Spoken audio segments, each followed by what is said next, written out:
আল্লাহ রাব্বুল আলামিনের রাসূলের দাম আছে কিনা? নবীর দাম সবচাইতে বেশি। লাইলাতুল কদরে আল্লাহ সবার গুনাহ মাফ করবেন, 5 শ্রেণীর মানুষের গুনাহ মাফ করবেন না। কয় শ্রেণীর? জোরে বলেন, কয় শ্রেণীর? মুখস্থ করে নেন। 1 নম্বরে তাদের মাফ করবে না যারা শিরিক করে। 2 নম্বরে তাদেরকে মাফ করবেন না যারা হিংসুটে হিংসা করে। 3 নম্বর তাদেরকে মাফ করবেন না যারা বাবা মার সাথে বেয়াদবি করে। 4 নম্বরে তাদেরকে মাফ করবেন না যারা মদ খায়। 5 নম্বরে তাদেরকেও মাফ করবেন না আল্লাহ রাব্বুল আলামিন যারা মানুষের উপর জুলুম করে। প্রিয় ভাইরা আমার, সূচনা লগ্নে একটু বলে নেই, বাংলাদেশে ফেসবুকে সোশ্যাল মিডিয়ায় একটা জিনিস ভাইরাল হয়েছে বর্তমান, আলিয়ার হুজুর আর কওমের হুজুর। আপনারা দেখছেন কিনা? খুব তোলপাড় চলছে। আমার বক্তব্য হচ্ছে, আলিয়ার আলেম ও কোরআনের আলেম, জোরে বলুন ঠিক কিনা? কওমের আলেম ও কোরআনের আলেম, জোরে বলুন ঠিক কিনা?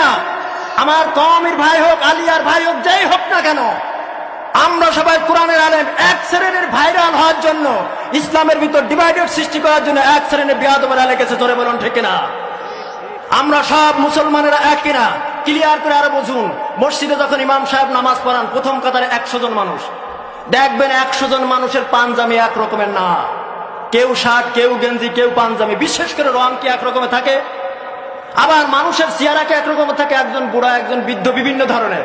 এমনকি লম্বা দিকতে বিভিন্ন রকম থাকে, কিন্তু দাঁড়ায় কার পিছনে? একমাত্র ইমামের পিছনে দাঁড়ায়। সুতরাং মুসলমানদের মধ্যে কোনো হিংসা থাকবে না আলেমদের ভিতর।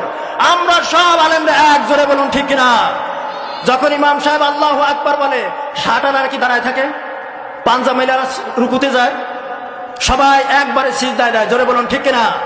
এই জন্য কোন রকম ঠেলাঠেলি, হিংসা বিদ্বেষ চলবে। এই জন্য আমি আমার ছন্দের একটা মিল দিয়েছি, শুরুতে আপনাদের বলে শুরু করি। শুনতেছেন তো আপনারা? সবাই শুনতেছেন তো? হিংসায় আর ঠেলাঠেলি যতই করবে গালাগালি, বাড়তে থাকবে পাপ। দিন প্রচার করেও তুমি পাবে না কি মাপ? ও ভাই, পাবে না কি মাপ? খুশি হবে শয়তান আর তার চালা পেলা, সুযোগ পাইলে তোমায় নিয়ে করবে আবার খেলা। বলবে বাপরে বাপ, দিন প্রচার করেও তুমি পাবে নাকি মাপ? ও ভাই, পাবে নাকি মাপ? ঠিক কিনা? ইসলামেরই ক্ষতি হয় যদি তোমার জন্য, আল্লাহর কাছে হবে তুমি অতি জঘন্য। আগুনে দিলে ঝাঁপ, জাহান্নামে দিলে ঝাঁপ, দিন প্রচার করেও তুমি পাবে নাকি মাপ? ও ভাই, পাবে নাকি মাপ? জোরে বলুন ঠিক কিনা? আমরা আলেমরা, হুজুররা গুতগুতি করব, নাস্তিক মুক্তাদেরা সুযোগ পেয়ে আমাদের নিয়ে খেলা করবে, জোরে বলুন ঠিক কিনা? বিশ্বকবি, কবিগুরুর সম্রাট আল্লামা ইকবাল রহমতুল্লাহ আলাইহি সুন্দর করে তাই বলেছেন, হর মে পাক ভি अल्लाह भी कुरान भी, हर में पाक भी अल्लाह भी कुरान भी, एक कुसबरी बदही जोते जू मुसलमान भी। जरा बोलें अल्लाहु আকবার।